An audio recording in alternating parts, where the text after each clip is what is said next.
Welcome to a new episode of Shots from the Winchester podcast, brought to you by Greencastle Consulting. I'm your host, Al Green. And today we have our co-host Dell Roll today, and we're both today talking to Jack Stewart.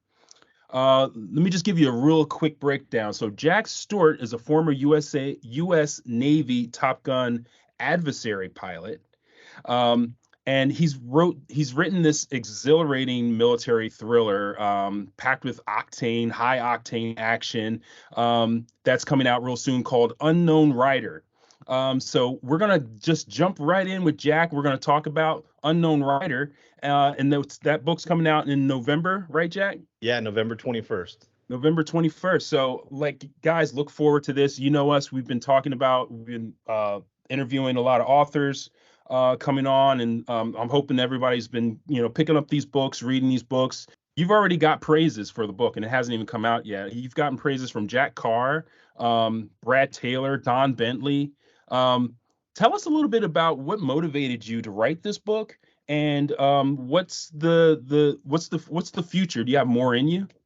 Yeah. Well, first of all, thanks for having me on. I really appreciate the opportunity. Yeah. And what motivated me to write this book? It's a kind of a long question to answer. I'll just start off by saying that growing up, for me, bookstores and libraries were my toy stores and candy stores.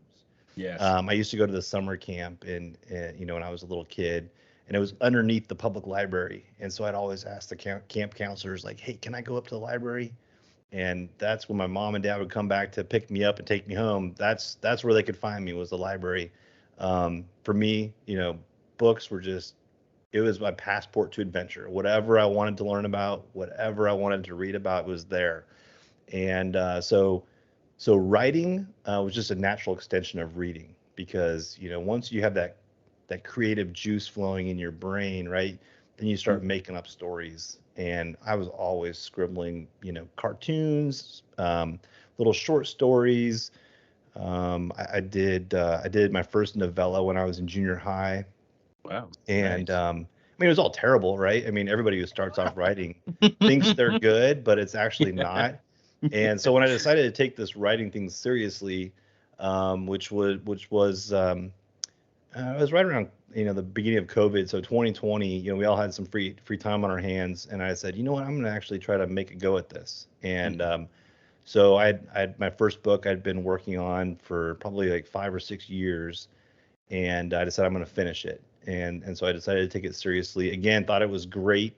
Went out to try to find an agent. And the first day I sent out query letters, I got 2 full manuscript requests back from some pretty talented agents. And I'm like, this is easy. You've been hearing that people take years to get an agent. I'm like, this is going to be simple, right?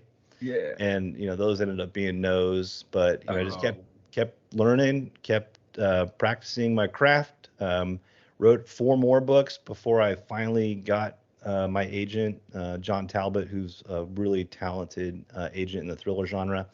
And he signed me on basically 3 chapters of what became Unknown Rider. He had read one of my earlier books, and he's like, man, I really like it. It takes place in Africa, but no one wants to read about that. Can it take place in the United States? And he's thinking Yellowstone's the big thing on TV right now, and wants something like out in the West. And Taylor Moore is another one of his clients, and he's got this fantastic series that takes place in Texas. And I'm like, well, that book, You're Hunting Al-Shabaab Terrorists, in Somalia, I don't know that it translates really well, into the United States. So he said, well, what else do you have? So I sent him the first couple chapters of this book, and he goes, that's it. That's going to be your first novel. When can you finish it? A couple months. And so I sent it to him. He had me rewrite it 2 times, and then finally got it to where it is now. So long process. So what I thought was going to be an easy slam dunk, no effort, ended up being like a long, 2-year journey just to get an agent and to get the book deal. Wow. Good on you for your perseverance on that, especially. That's something we've heard from a few other authors, like their 4th book is the one that got them in there. So that's a testimony to perseverance and just drive, and knowing that this is what your goal is, and you're set to accomplish it. That's Yeah. really cool. Yeah. I mean, some people call it perseverance. Some people call it grit. My mom would call it Yeah. stubborn.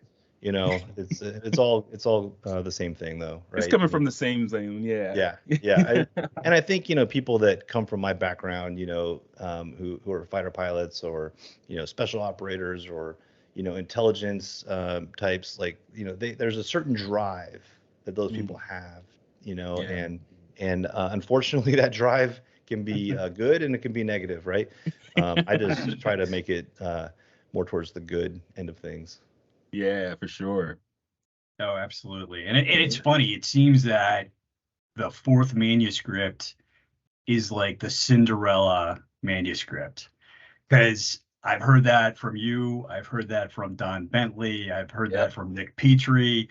Mm, The unicorns that knock it out of the park for the first one they exist, but they're Mhm. few and far between.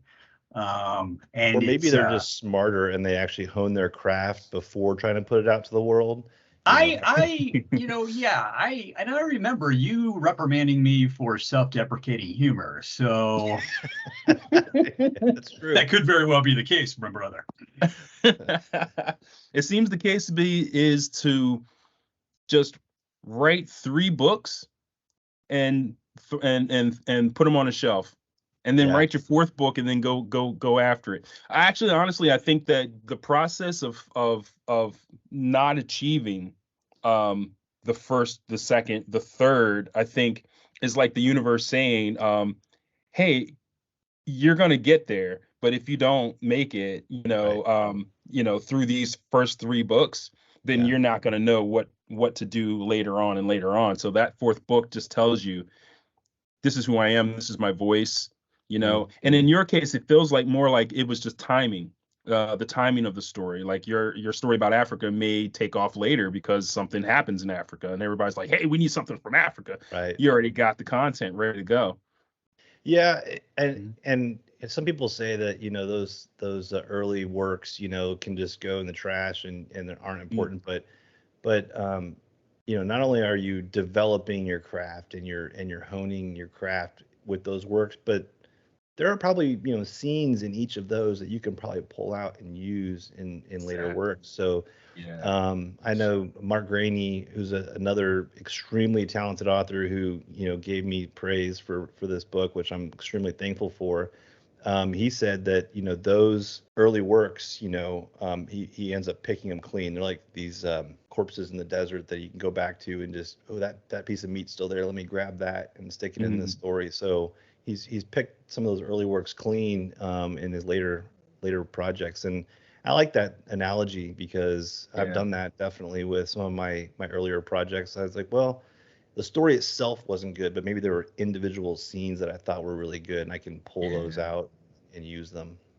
That's a good look. I've done the same thing, like just like you in 2020. I was sitting around, nothing happening.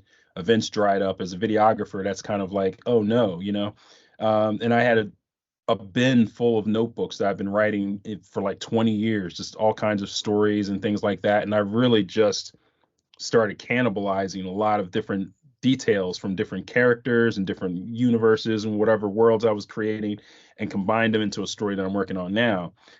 So I'm always happy to hear other authors, other writers excelling in their craft, and like just to hear what it is that got you there, like that got you published, is like that's inspiring to me and other listeners too. So Yeah, yeah. I mean, I think the biggest thing that when I talk to other guys or just trying to break in, right? Hmm. Like, I think Dell's a fantastic example. I've read his works and they're incredible, but he Nice. just needs to break into that, he just needs that one person to believe in him and to give him a Yeah. chance.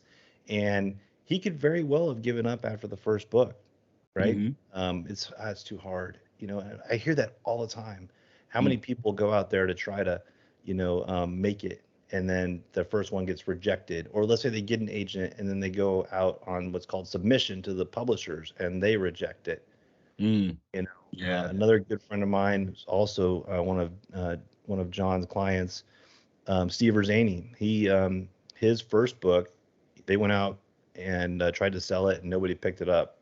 He could have Wow. said, you know what, no, I'm gonna this is the one I'm gonna die. This is the hill I'm gonna die on. I want to sell this book. Or you can do what a professional does and reevaluate the market, reevaluate the situation, learn from that first effort, write something new, and then go sell it. And that's what he did. And his debut, Perfect Shot, comes out the week before mine.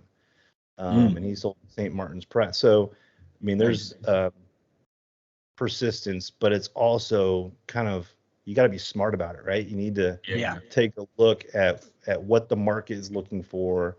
And if you're a professional and this is what the career that you want to go into, you need to be willing to adapt to that. And you can't just be like, nope, this is the one book. This is all I'm doing. You know? Absolutely. Yeah. It's an intel problem in a lot of respects. You've got to evaluate what's going on, and you have to adapt to the battle space. It's like if you're trying to sell ice cream in Iceland, you know, you might want to like retool and, you know, look for tacos because everybody loves them. And that's a horrible example, but you get my point. Yeah, that is true though. Yeah. You need to do that. You know what I love about this one is it's just so authentic. What Jack has done is he's brought something incredibly new to the genre. You know, I don't recall the last time I saw a military/espionage thriller that was so intensive in the air component. And, you know, I was in the Army, and you'd see aircraft coming in, you call for fire and all that, but I have no idea what the heck's going on up there. And it's like Jack literally brings you inside the cockpit, and it's amazing. And he could be making it all up. I have no idea, but it's so authentic. It's fantastic, man. Well, coming from the perspective of a Top Gun adversary pilot, can you speak on what that means so that the audience gets a gist of that? Because that's a lot of what you're working with. Yeah. From experience. So just a quick background on my career. You know, I 23 years in the Navy, flew the F-18 for my entire career. And the last 13 years of my career, what I did was what's called an adversary. So as an adversary, we are trained to replicate threat nation tactics.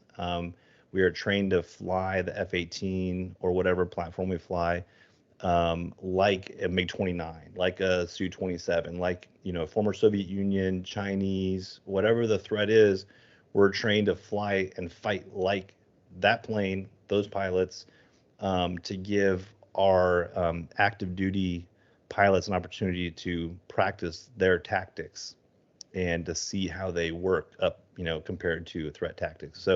So when I went through Top Gun, that was what I did. I studied all the red tactics, we call it, all the threat nation, learned about their weapon systems, learned about their aircraft, learned about how their pilots train, how they're proficient. You know, we learned from start to finish everything, you know, so when we go out fly a mission, we are acting like we're, you know, a Chinese fighter pilot, basically. Nice. Wow.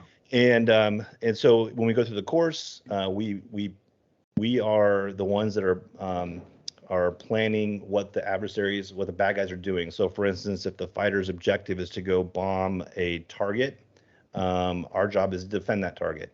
And we're going to use surface to air missiles. We're going to use air to air combat air patrols. We're going to use what we call coastal patrols, where you might have aircraft simulating flying up and down a coast, trying to visually acquire the fighters as they ingress to the target. And then we employ our tactics to try to stop them. So they're usually not canned sets. In other words, there's not like a simple problem that, you know, hey, I know on this flight, this is what I'm going to encounter, because they give us the creativity to kind of develop that tactic, develop that defensive scenario that then the fighters have to learn from. So what that did for my last 13 years, it kind of gave me an opportunity to think about it from like a bad guy's perspective. So I know what the fighters are doing, right? I know what their objectives are because I've been in their shoes. I've flown into bad guy land. I've dropped bombs on targets. What's it like being a bad guy, right? What's it like, you know? And in their mind, they're not the bad guy, right? They're the good guy. Right. They're defending the homeland. And so, so when I go to write my books now, what I really try to do is, number one, I want to give the reader an opportunity to feel what it's like being a fighter pilot, what it's like in the cockpit. I want them to maybe not necessarily know the tactics because those are classified, right? But the emotion that you're going to feel when somebody's shooting at you, or the physical stress that you feel when you're pulling G's and you're maneuvering the plane, and the world is turning around and it's this three-dimensional battle space. So I really want to give them opportunity to feel what that's like. The only book that I can remember that really did that was Flight of the Intruder. I think that was a classic, but that told a story, from the Vietnam War, which was, how long ago was that, right? I mean, how much has our technology changed since then? And so I really wanted to bring that in, but I think, like Dell pointed out, the aviation component of things in an espionage or military thriller tends to be limited for a reason, because when I'm by myself in a cockpit, there's not any inherent tension. I don't have somebody else like that can grab me or pull me or physically move me. It's just, it's spread out. Maybe my wingman a mile away.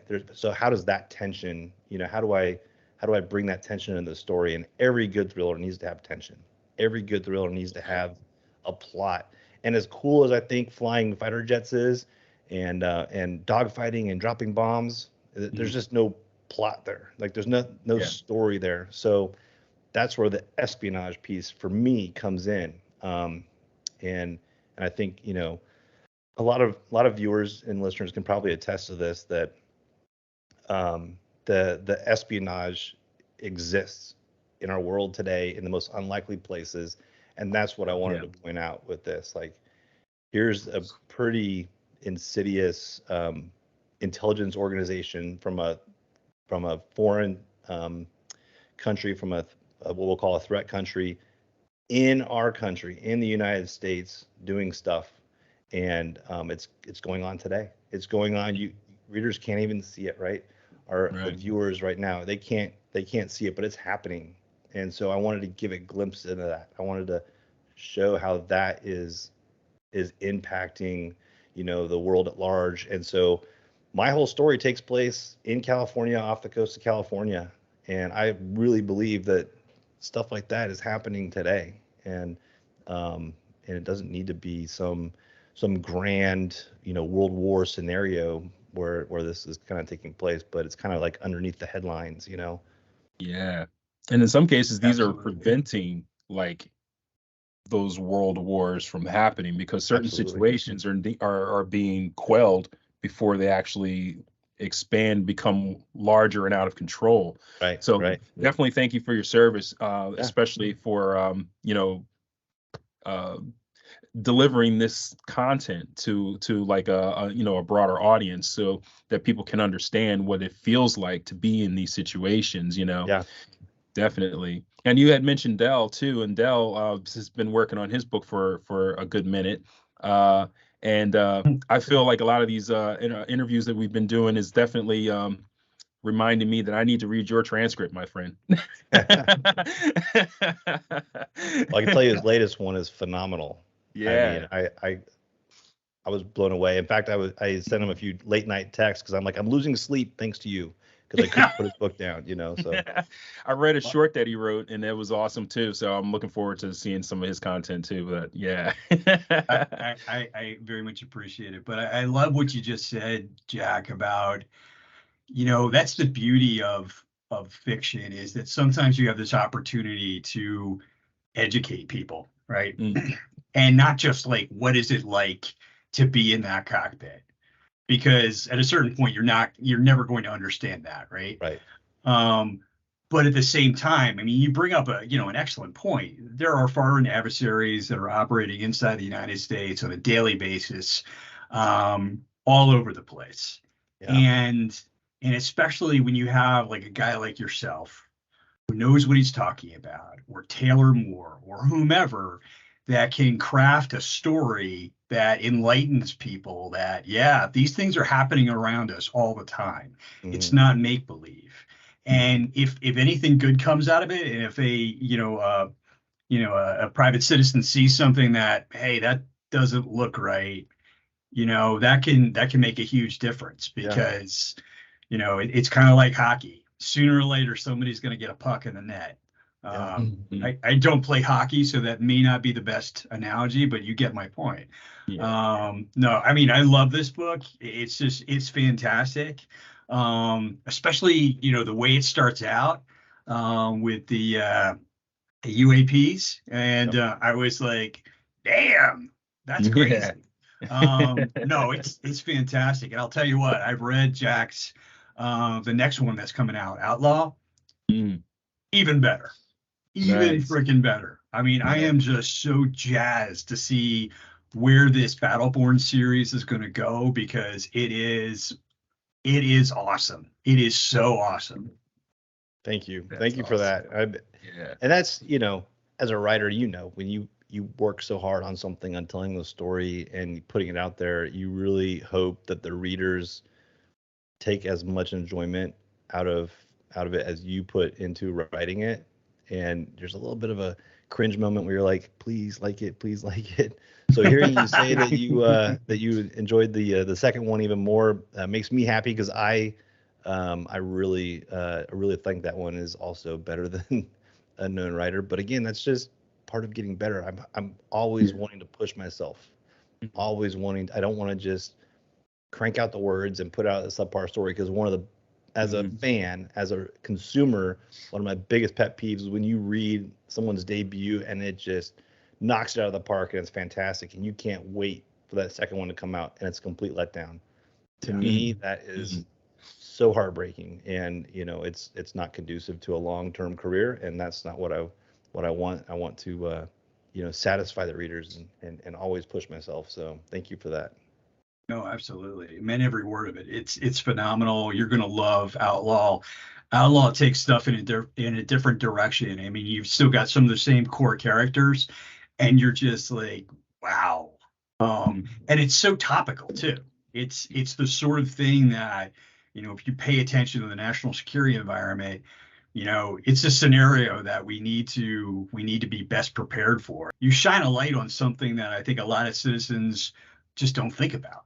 And how it could absolutely unfold in a matter of like a day. Yeah, absolutely. Well, before we take things in a super grim direction, I don't know a whole lot of Top Gun pilots. So, and I don't think most of our listeners know a whole lot of Top Gun pilots. So, fact or fiction? Tell us about Top Gun Maverick. Yeah. So, let's just, let's start from here. Would it necessitate the Navy to have to pull together a crew of the best to go do the mission that they execute in that movie? Yeah, nothing. I mean, that would never happen.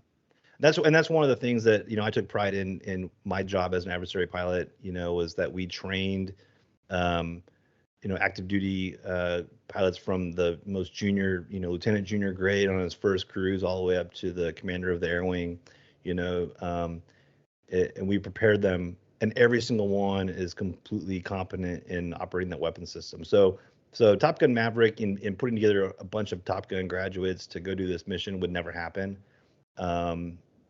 Because really, as a Top Gun graduate, your job, your responsibility is to train everyone else to make sure that they're proficient in the tactics and they're proficient in the weapon system. So the way it works is, if you go to Top Gun, when you graduate, you go to one of the weapon schools, either East Coast or West Coast weapon school, or you stay on the staff there at Top Gun and train future students. But when you're done with that, you go be what's called you go do a training officer tour. So you go back to a squadron and you're the training officer, and your job is to make sure that everybody is prepared to do that mission. So it's complete fiction, but it works for the movie and it works for Hollywood, and I really enjoyed it. Yeah. Movies do have a tendency of over sensationalizing military conflicts and events, and it's one of those things where it's it's so fresh to get some real content like what you've written in Unknown Rider to be able to get the real stories out there, to get people to really understand, hey, this is really what's happening out there. This is the real feel, the real energy. But obviously you need the bombs to blow up, you need all the things on the screen, you need all the sound effects, for the movie to really take off. So the movie itself, while maybe the storyline was fiction, the flying was real. The way that the crews interacted, the way that they competed with each other, I'd say that's real. If you're in a fighter squadron, you never want to be last. You never want to be not picked to do this mission. You want to be the guy that's chosen. And I think that's true in any squadron I've ever been a part of. In fact, when you're on deployment, when you're on an aircraft carrier, there's this thing called a greenie board. And a lot of people don't know this. Every landing on an aircraft carrier is graded. There's people called LSOs, landing signal officers, that wear white float coats and hold a phone up to their ear, and they'll watch you land. Number one, to keep you safe. They want to make sure that you land safely, but they're grading you. And at the end, when you're done, you've landed, you've taken off your flight gear, they come by your ready room and you stand at attention basically in front of them while they read you your pass and tell you exactly what you did right and what you did wrong. And then you on the greenie board, it's called a greenie board because if you get an okay pass, which is the best pass, it's a green square. And then other grades are fair, which would be a yellow, a no grade, which is a brown. There's a couple others, but you go to someone's ready room, you look at the greenie board and you go, oh man, that guy's struggling. He's got like 4 browns in a row. And, I mean, there's just that competitive nature in every single thing we do, and that's what drives us to be the best. That's why I'll put our aircraft carrier and air wing against any other nation in the world. Because everything we do is constantly competition. So the movie got that right. I'll say that. So in terms of the air maneuverability in the movie, there's this one scene, they're moving through the valley, and rather than going over the bridge, they just, go vertical, slip between the trusses. So really that would really happen. That's not a tactic we would plan to. I'd say low level ingress is great for film because you see the contrast between the fast moving jet and the ground. But in a real world scenario, there's really no environment where we would do that. They did it, I think, during Desert Storm, but it wasn't very successful. And they did it during Vietnam, right? But now in the age of electronic attack, all the TLAMs, like they use the TLAMs, the Tomahawk cruise missiles in the movie to take out the airfield. Why not use those to take out the SAM sites? You know what I'm saying? So valid point. So it makes for a good movie, but it's not it's a tactic we train to, but it's not one we would ever really use. And in a real world, I don't think I would ever go underneath a bridge. I would go over it. It makes sense. Okay. No, I was just like, I'm like watching it. It's like, I've done some hairy things in my life, but I would lose my lunch doing that. Because I know how I drive. It would not end well. We do it in the simulator all the time because it's fun. I mean, but in real world, I don't know. That's one of those things when you see people doing tricks and you're like, they had to bust their ass to be able to learn that. So, but you can't crash planes to be able to learn that. So like, you just got to get it right. Yeah. That's wild. That's awesome. What's after Outlaw? So after Outlaw is a book called Bogey Spades. And this is, I'll just give a little bit of insight on the titles first of all. Unknown Rider is book 1, and it's a term that's used when there's a radar contact that might be flying along a path known to be flown by friendly aircraft, but it's not squawking a friendly code. And they don't know who it is. So you in a real world environment, you would hear whoever's monitoring the radar would say, unknown rider, aircraft at position, whatever, contact whoever the controlling agency is on this frequency and identify yourself. And it's why it's important in this book, Unknown Rider, is because the premise of the book is that the Chinese have figured out how to hack into the Joint Strike Fighter and control it remotely. So while it's a friendly aircraft, it has hostile intent and it's doing something they don't know what it's doing. So that's what unknown rider applies. Outlaw is where you know that the aircraft took off from maybe a hostile location, but you don't know that it's a hostile aircraft. In other words, it could be a commercial aircraft. So it met point of origin, we call it, but you don't know what its intent is. So therefore, you can't engage it yet. And that applies to that book too. I won't give too much away on the reason why. The last two books in the series, the 4-book series, Bogey Spades, means that it's just not squawking a friendly code. And we have what's called IFF, Identify Friend or Foe. It's a transponder that we can use to identify whether somebody is a friendly aircraft based on the code that they're squawking. And there's different ways that we can interrogate that using our radar system, and we call it what's called a combined interrogator transponder. But if they're not squawking a friendly code, they're not necessarily hostile yet. You can't necessarily shoot them. But it's getting closer to that declaration of hostile, which is what you need to pull the trigger. And then the last book is declared hostile, and the reason is because the ultimate bad guy for the whole series is kind of unveiled in book 4, and it's going to culminate in what I hope is going to be a really cool scenario. And just to give people kind of a glimpse into it, there's this program called Light Attack, and in book 3 I resurrect a squadron known as VAL-4 in Vietnam. VAL-4, the Black Ponies, they flew the OV-10 Bronco supporting Navy SEALs and Riverine squadrons in the Mekong Delta. And it's basically a dedicated, smaller aircraft that provides close air support for Special Operations Forces. In the real world, in my time frame, I was deployed downrange to Afghanistan as a member of a tactical air control party calling in airstrikes. And I witnessed a project called Imminent Fury, and that was with Special Warfare, Navy Special Warfare, flying Super Tucanos, which is a single engine turboprop, small light attack plane, and they were going to be integrating that with basically Navy SEALs on the ground. That program died for various reasons, most of them political, which I don't get into here, but I get into in the book a little bit. And SOCOM resurrected that program later in what was called Combat Dragon 2, flying the OV-10 Bronco, and I did see that while I was downrange with JSOC, and I got to see him in action. And so light attack to me was very important. I figured if Congress wasn't going to fund it, I was. And so that's why I'm writing it in these books, and you'll see the progression through the 4-book series until light attack is now going to be a thing. That's very cool. Wow. I want to give a shout out to something that you do. You have a website, and what is the website, Jack? It's jackstewartbooks.com. So what's cool about Jack's website is, as you're going through his books and you're like, well, what is this? Or I'm not familiar with this term.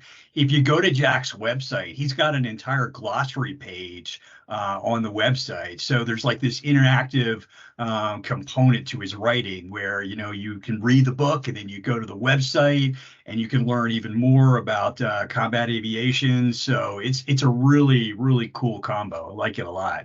Yeah, really you did say it's interactive, right? I mean, I have a form on there where if there's something I use in the book that you don't understand, send me a message, and I'll put it in the glossary because I want cool. I want people to understand what I'm talking about. That's really cool. I like that. I like that. It's very cool. Interactive. So it's so great to have the internet now with this as a component for your book, because you can really bring your audience into more content, and as far as your SEO, and then bringing more attention to your book too. That's really good. Yeah. I have a question for you, which Yes, is sir. a little off topic. Not necessarily, because I have not actually had an opportunity to speak with somebody who is a fighter pilot like yourself. So I was in Bosnia. I was stationed in Bosnia in '99, and Milosevic's army on the other side of the Balkan Mountains launched Russian MiGs to bomb our air base, and it was Tuzla.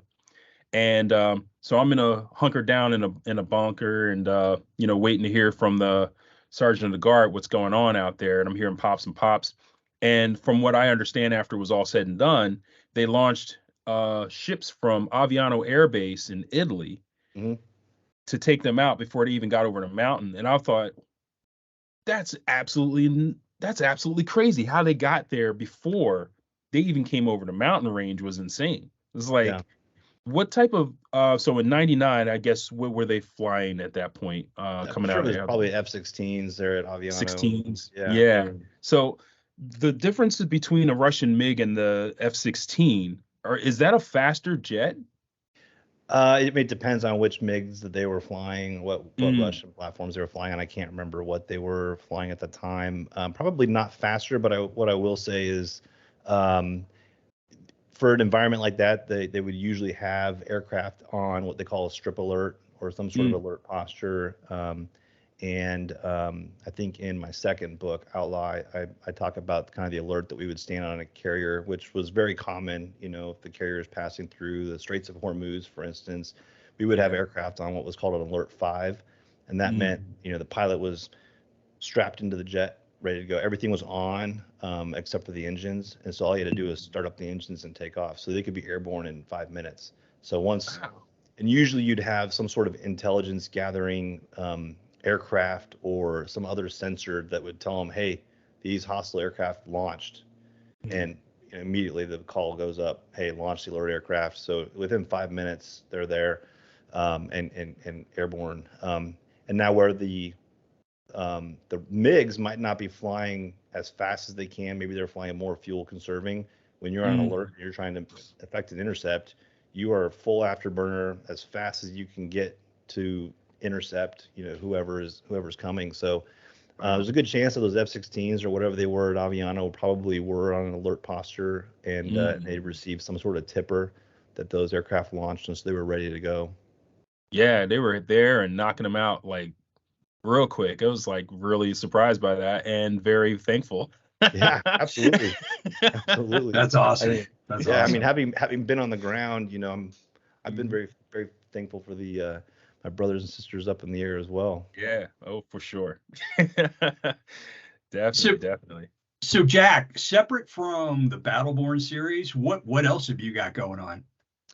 Well, I have another 3-book series that it's not public yet. Who I'm working with, but I'm co-writing a series that is more of a traditional special operations, espionage, thriller. Doesn't really have a big aviation component to it, but it's a really, really good story, I think. Yeah. I'm really excited to get that word out there, and I think it'll be announced, maybe in the next month or two, maybe even before this book comes out.